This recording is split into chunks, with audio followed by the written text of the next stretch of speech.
Hello friends, welcome to Sira YouTube channel. இன்றைக்கி நீங்கள் பார்க்குற வீடியோ வந்து சண்டே எடுத்தது கார்டனிங் வீடியோ தான் பார்க்க போகிறீங்க.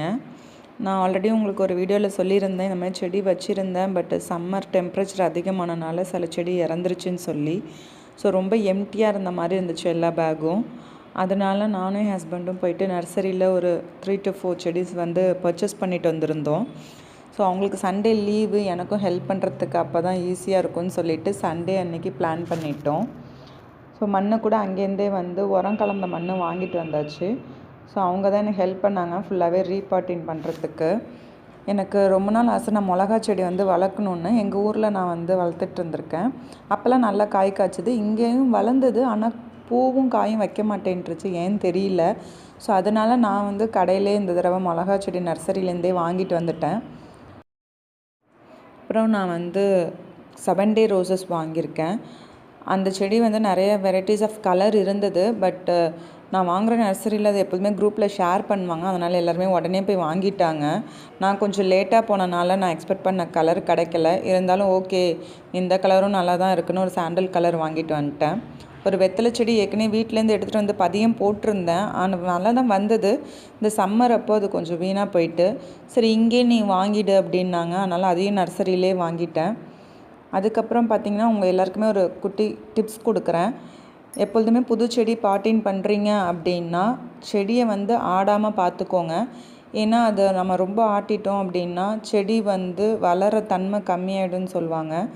ஸோ எப்பொழுதுமே கேர்ஃபுல்லாக அதோடய மண்ணை மட்டும், அடி வேரில் இருக்கிற மண்ணை மட்டும் பிடிச்சி அதை நம்ம குழி பறிச்சிருக்கோம்ல அதில் வச்சுடுங்க. சுற்றி அமுக்கி விடுங்க. செடியை மேக்ஸிமம் ஆட்டாமல் பார்த்துக்கோங்க. ஏன்னா அது புது மண்ணில் வந்து செட் ஆகணும், அதுக்காக தான் சொன்னேன்.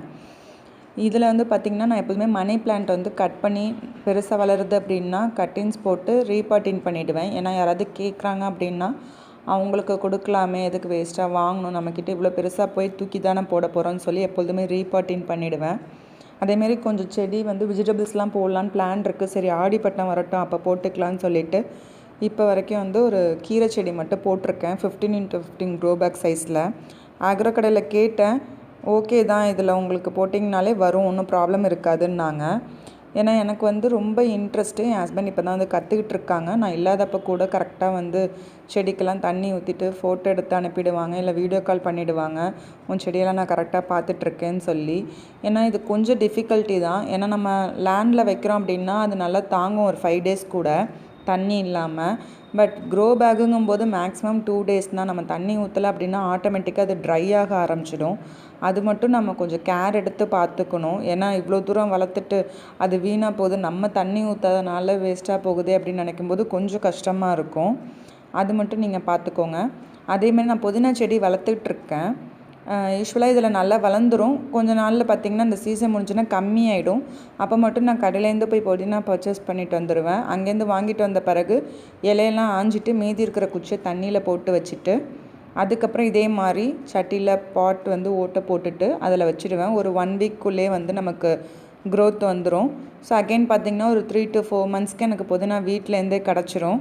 இந்த மாதிரி தான் நான் வீட்டிலேருந்தே இருக்கிறது தான் யூஸ் பண்ணுவேன். சட்னிக்கு இல்லை பிரியாணிக்கெலாம் நம்ம யூஸ் பண்ண போகிறோம் அப்படின்னா இந்த மாதிரி தான் நான் யூஸ் பண்ணுவேன்.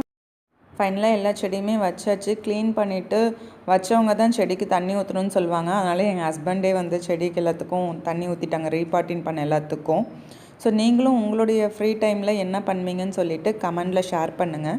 இந்த வீடியோ பிடிச்சிருந்துச்சின்னா மறக்காமல் நம்ம சேனலை சப்ஸ்கிரைப் பண்ணிக்கோங்க.